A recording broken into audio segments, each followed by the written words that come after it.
yung mga maling paratang, parang medyo nagpanting yung tenga ko. Kaya aminin ko sa inyo, medyo napikon talaga ako. Sinabi nila may nagbaba daw ng bintana at kumaway daw ako. Hindi ko kotse yun. Baka naman kaluluwa ko yung nakita nila doon. Kung naandoon siya mismo, dapat in-approach niya, di ba? Total naman, nagpapapogi siya. Dapat nagpapogi na siyang totoo, talagang pogi. Kung talaga nagkasala yung senador o kahit sino pa siya na talaga namang tikita nila. Hindi yung gagamitin mo sa publicity para sumikat ka at magpapogi ka at the expense of what? Ayaw ko na yung mga maliliit na tao ay mapirwisyo din ng mga maling paratang. Mag-sorry sila sa bayan dahil ang binigyan nila ng maling impormasyon ay ang taong bayan. Pare-recall natin yung budget ng MMDA.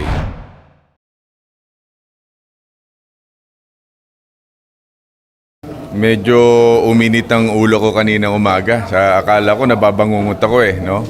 At ang gumising sa akin, ginising ako ng aking staff at sinabi nga na ako daw ay nahuli sa EDSA, doon sa bus terminal. Sabi ko, nandito ako sa Cavite. Paano mangyayari yun?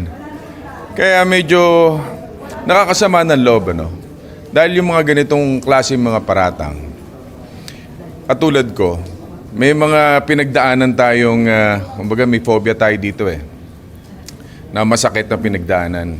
Tapos eto na naman, yung mga maling paratang, parang medyo nagpanting yung tenga ko. Kaya aminin ko sa inyo, medyo napikon talaga ako. And I want them to explain kung sino ba talaga ang Bong Revilla yung nakita nila. Baka naman kaluluwa ko yung nakita nila doon at unang-una, hindi ko kotse yun. Hindi ako gumagamit ng plaka na 8 na may CA pa. At 17th Congress daw, Wala sa pamilya namin ang asawa ko, nakaupo siya ngayon sa CA pero hindi yung 17th Congress. Kaya napakabigat na itong nangyaring ito. Kaya sabi ko nga, pwede ipatawag dito sa Senado at ipaliwanag sa akin. In fact, sabi ko pa nga kanina, kung ipare-recall natin yung budget ng MMDA. I just want to make this clear. Medyo mainit lang ang ulo ko kanina. Tingnan natin, dahil hindi naman kasalanan siguro ng isang tao o ng iilan, madadama yung buong departamento. I heard pupunta raw dito si Colonel Nebria at pati si chairman ng MMDA. So harapin ko sila, kausapin ko, and then let's see. Tingnan natin sa paliwanag nila. Dahil ako naniniwala, di ba? Sinabi nila parang may nagbaba daw ng bintana at kumaway daw ako.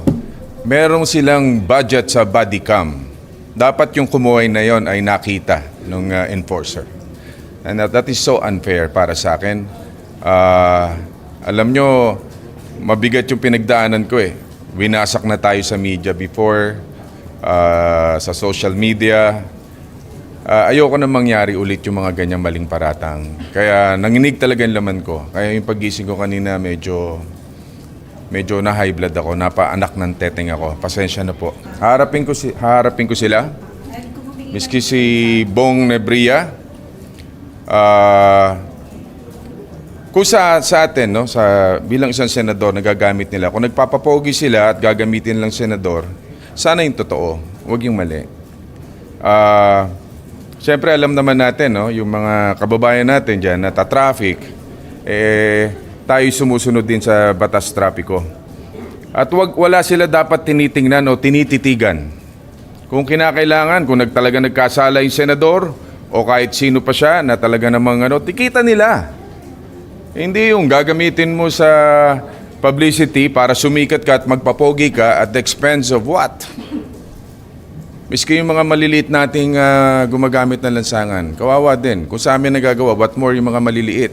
Sir, yung sinabi ko kasi nung nagpanggap po na senador, may budget deliberations daw kaya nagmamadali. Sir, you think kung gano'n yung reason, dapat tikitan ka rin po na yung reason?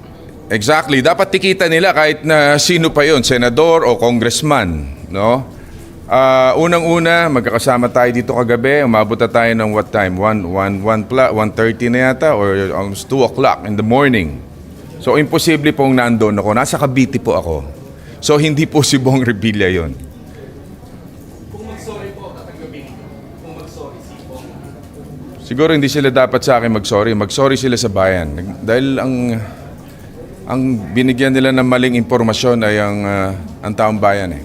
Pero yung budget, sir, hindi nyo na ipapalikon. Sabi ko nga, hindi kasalanan ng lahat yung kasalanan ng isa, ng iilan. Pero dapat, tingnan ko muna kung ano yung sasabihin nila mamaya. So, let's just wait and see. Sir, you're still considering, sir, the recall, just to be safe, just to be sure, sir, for the soundbite. Are you still considering the recall of your PA spot? I'll think about it. Depende sa mangyayari mamaya.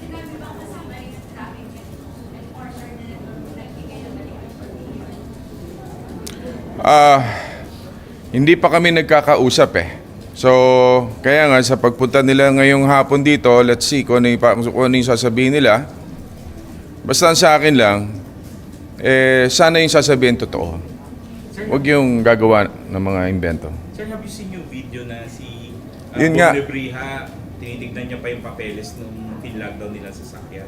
Diba sana siya kung nandun kayo sa loob ng sasakyan, siya rin mismo yung nakapagsabi kung kayo talaga yung nandun sa loob. Kasi pin-lockdown niya, tinignan niya yung mga papeles ng sasakyan. O yun nga eh. Kaya yun yung mga ganyan dapat ipaliwanag nila eh. Kung naandoon siya mismo, dapat in-approach niya, di ba? Total naman nagpapapogi siya. Dapat nagpapogi na siyang totoo, talagang pogi. Mayo, natutulog yung totoong pogi eh. Sign ba yung, sir, is this a sign yung nangyari ito yung sinabi niya na mukhang nagpapalusot talaga sila ng VIP doon sa busway? Na pag sinabi congressman or senator, sir, mukhang pinapalusot mo talaga.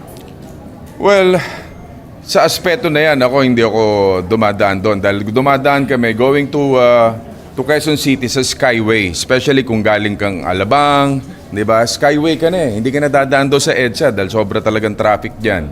Even galing ka dito sa Kongreso, punta ka ng QC, Skyway ka na eh. So, imposibleng gamitin namin yung busway na yan. So, talagang kaya nakakapanting ng tenga. Pero sir, So- sa busway kasi ang issue is kung sino ang pwede at hindi pwedeng dumaan. Like, pwede yung mga pag-emergency, of course, yung buses. Pero ngayon, sir, gusto nilang i-expand na pati sa mga senators, congressmen. Sa tingin niyo, dapat may privilege kayo talaga na gumamit ng busway. Unfair yun para sa mga maliliit na kababayan natin na dumadaan dyan sa ordinary lane tapos sa bus lane na bibigyan natin ng special treatment yung ating mga mambabatas o mga kasamaan natin. Kaya ang sa akin lang, kung talaga nagkasala kung sino man yan, kahit sino pa siya, tikitan nila. At huwag nilang gamitin sa publicity, pagpapapogi o para sumikat sila. Sir, just mag-apologize po. Mag-apologize. Sasabihin niya, ako na nagkamali and all. Okay na po yun sa akin. At yung lesson na dapat hindi basta-basta naglalabas ng information yung mga public official na hindi verified. Alam nyo po, kung meron may isang tao dito na mamapagpatawad, siguro ako na yun eh. No, katulad ko, nagdusa ako, 4 na taon, 6 na buwan sa kulungan, pero pinatawad ko na yung mga taong nagkasala sa akin eh. Yan pa kaya, napakasimple. Pero dapat magpaliwanag siya dahil ayaw ko na yung mga maliliit na tao ay mapirwisyo din ng mga maling paratang. Yun lang. Thank you very much po. Maraming salamat.